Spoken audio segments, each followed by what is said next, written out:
आजकाल अनैतिक संबंधांच्या घटना खूपच मोठ्या प्रमाणात वाढताना दिसत आहेत. अनैतिक संबंध असा मायाजाळ आहे ज्याच्यामध्ये सुरुवातीला तर खूपच मजा मस्ती असते, पण याचा शेवट हा अतिशय भयानक असतो. हे मात्र टाळून चालणार नाही. त्यानंतर शेवटी उरतो तो फक्त पश्चाताप. नागपूर शहरात एका पतीने कंपनीत काम करणाऱ्या महिला अधिकाऱ्यावर प्रेम केलं आणि नंतर लग्नही केलं. मात्र त्याचा शेवट हा अतिशय भयानक पद्धतीने झाला. चला तर मग सविस्तर जाणून घेऊयात. रविवारचा दिवस उजाडला होता. नित्य नियमाने लोक सुट्टीचा आस्वाद घेण्यात व्यस्त होते. सुट्टीच्या दिवशी प्लॅनिंग चालू होती. काही लोकांचा नाश्ता सुरू होता तर काही लोक अजूनही उठलेले नव्हते. याचवेळी नागपूर शहरातील मोयल कॉलनी छावणी परिसरात राजेश मंडले यांच्या घरातून आरडाओरड सुरू झाली. एक 13 वर्षाची मुलगी मोठमोठ्याने ओरडत होती. लोक तिची समजूत काढून मंडले यांच्या घराकडे पळापळ करत होते. नेमकं काय झालं हे कोणाच्याच लक्षात येत नव्हते. काही लोक घराजवळ पोहोचले. 13 वर्षाची मुलगी आई बाबा म्हणून ओरडत होती. जेव्हा लोक घराच्या दरवाजाजवळ पोहोचले त्यावेळी घरातील दृश्य पाहून सर्वांनाच धक्का बसला. घराच्या एका रूममध्ये राजेश यांची पत्नी रक्ताच्या थरोळ्यात पडलेली होती, तर दुसऱ्या बाजूला राजेश यांचाही मृतदेह होता. सर्वांनी दृश्य पाहून हंबरडा फोडणाऱ्या 13 वर्षीय मुलीला आपल्या जवळ घेतले. तिला शांत करण्याचा प्रयत्न केला. मात्र घरात अशा प्रकारचे दृश्य पाहून ती 13 वर्षाची मुलगी भेदरली होती. त्यामुळे हा झालेला प्रकार काय असा प्रश्न सर्वांनाच पडला होता. 13 वर्षाच्या मुलीच्या डोक्यावरील आई वडिलांचे छत्र हरपले होते. त्यानुसार मंडले यांच्या नातेवाईकांना फोन करण्यात आले. नजीकच्या पोलिसांना देखील या घटनेबद्दल माहिती देण्यात आली. पोलीस घटनास्थळी आले. घटनास्थळी आल्यानंतर त्यांनी पंचनामा केला. तोपर्यंत नातेवाईक देखील पोहोचले होते. 13 वर्षांची मुलगी रडून बेहाल झाली होती.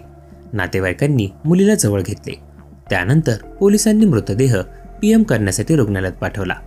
पीएम नंतर दोन्ही मृतदेहांवर अंत्यसंस्कार झाले. आता प्रश्न होता की नेमकं हे काय प्रकरण आहे.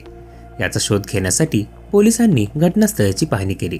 मात्र त्या ठिकाणी कोणत्याही प्रकारची आक्षेपार्ह वस्तू अथवा काही आढळून आले नव्हते. त्यामुळे पोलिसांनी राजेश मंडले यांच्या मुलीचा जबाब घेतला. त्यावेळी मुलीने, मी सकाळी उठल्यानंतर मला घरातील हे दृश्य दिसले. मात्र सकाळी घरात आईबाबांचा काहीतरी वाद चालू असल्याचं तिने सांगितलं. त्यानंतर आवाज बंद झाला. पोलिसांनी राजेश मंडले यांच्याविषयी माहिती घेण्याचा प्रयत्न केला. तेव्हा तर धक्कादायक माहिती समोर आली.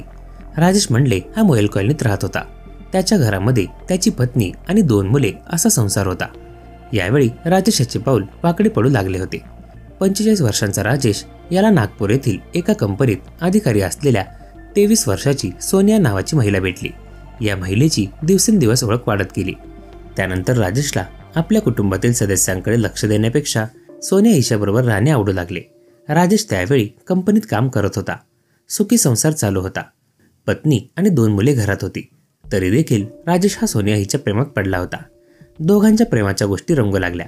दोघेही मनाला वाटेल तेव्हा एकत्र येऊ लागले. फिरायला जाऊ लागले. सोनिया ही दिसायला सुंदर असल्यामुळे आता सोनियाला सोडायचं नाही असा विचार राजेशाच्या डोक्यात होता.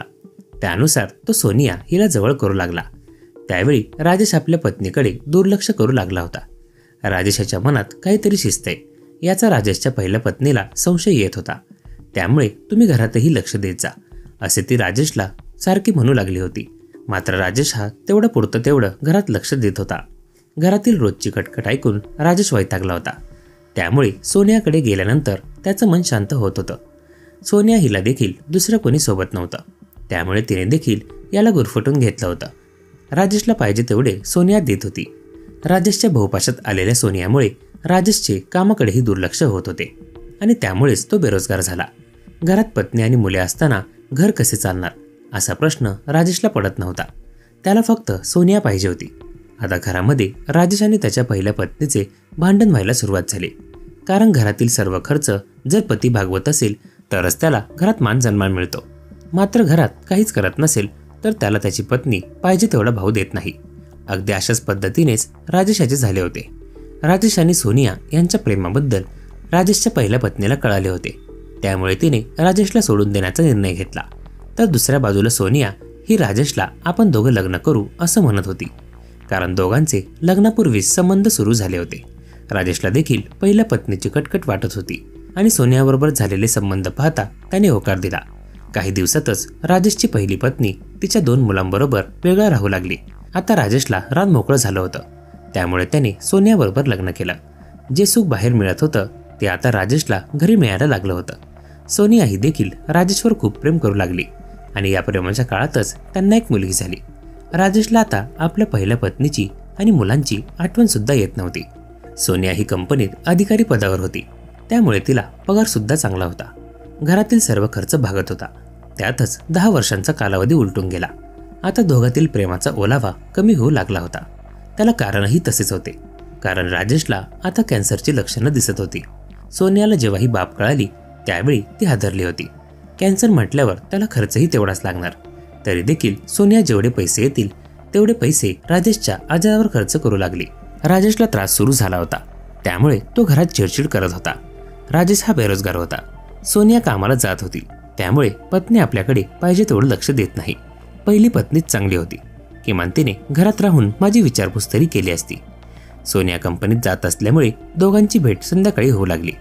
राजेशचा आजार वाढत चालला होता आणि आता पैसे कमी पडत होते. घरात सोनिया आणि राजेशचे वाद वाढू लागले. यामधून मुक्तता कधी होते याचीच राजेश वाट पाहत होता. अखेर सोनियाला रविवारी सुट्टी होती. रविवारी सकाळी राजेश आणि सोनिया यांच्यात जोरदार भांडण झालं. हा राग विकोपाला गेला. राजेशने पत्नी सोनियाच्या डोक्यात हातोड्याने वार करून तिची हत्या केली. तुझ्यापेक्षा माझी पहिली पत्नी चांगली होती याची त्याला आता आठवण येऊ लागली. सोनियाला मारल्यानंतर राजेश शुद्धीवर आला. आपण काहीतरी भयानक केलं आहे असं त्याला वाटू लागले.